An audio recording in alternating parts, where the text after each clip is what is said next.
السلام علیکم محترم ناظرین و سامعین، یہ ہم سب جانتے ہیں کہ مذہب اسلام کے اندر خودکشی کرنا حرام ہے۔ اب سب سے پہلے ہم یہ سمجھ لیتے ہیں کہ خودکشی کہتے کسے ہیں۔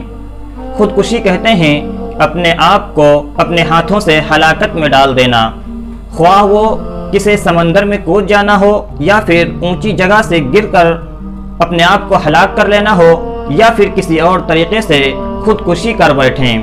یہ ہم جانتے ہیں کہ مذہب اسلام میں خودکشی کرنا حرام ہے، لیکن اگر کوئی خودکشی کا ارتکاب کر بیٹھے تو آیا وہ جنتی ہوگا یا ڈائریکٹ جہنم میں جائے گا؟ اس کے بارے میں مذہب اسلام کیا کہتا ہے؟ تو ناظرین، ہم رک کر یہ بات سمجھ لیتے ہیں کہ اگر کوئی شخص اس حرام کام کا ارتکاب کر بیٹھتا ہے، یعنی اپنے آپ کو اپنے ہاتھوں سے ہلاکت میں ڈال دیتا ہے، خودکشی کر بیٹھتا ہے، وہ خودکشی کسی بھی طریقے سے ہو، وہ خودکشی سمندر میں کود کر ہو یا پھر اونچی جگہ سے نیچے گر کر ہو یا کسی اور طریقے سے ہو، ہر طریقے کی خودکشی اس میں داخل ہے۔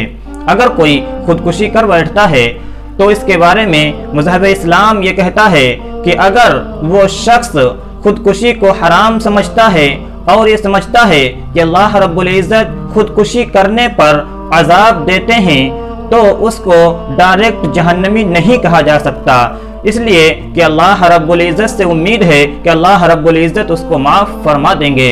اگر کوئی شخص اس حرام کام کا ارتکاب کر بیٹھے یعنی خودکشی کر بیٹھے، وہ خودکشی کسی بھی طریقے سے ہو، بس اپنے آپ کو اپنے ہاتھوں سے ہلاکت میں ڈالنا ہو، تو اس کو ڈائریکٹ یہ نہیں کہا جا سکتا کہ یہ جہنمی ہے، بلکہ اللہ رب العزت کے ناموں میں سے ایک نام غفار بھی ہے اللہ کا، وہ معاف بھی کر سکتا ہے، اور اللہ کا دوسرا نام رحیم بھی ہے۔ اللہ رب العزت کو رحم آ جائے گا تو اللہ رب العزت اس کو گناہوں سے نکال کر جنت میں داخل کر دیں گے۔ اس لیے اگر کوئی اگر خودکشی کا ارتکاب کر بیٹھتا ہے تو اس کو ڈائریکٹ جہنمی کہنا یہ بالکل جائز نہیں ہے۔ مذہب اسلام اس کے بارے میں صاف منع فرماتا ہے۔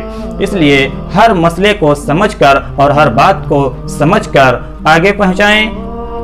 اللہ رب العزت سے دعا فرمائیں کہ ہم سب کو مذہب اسلام کی سچی سمجھ عطا فرمائے۔ ویڈیو پسند آئی ہو تو لائک کریں، چینل پر نئے ہیں تو سبسکرائب کر لیں۔ ملتے ہیں ایک نئی معلومات کے ساتھ نئی ویڈیو میں، تب تک کے لیے السلام علیکم ورحمۃ اللہ وبرکاتہ۔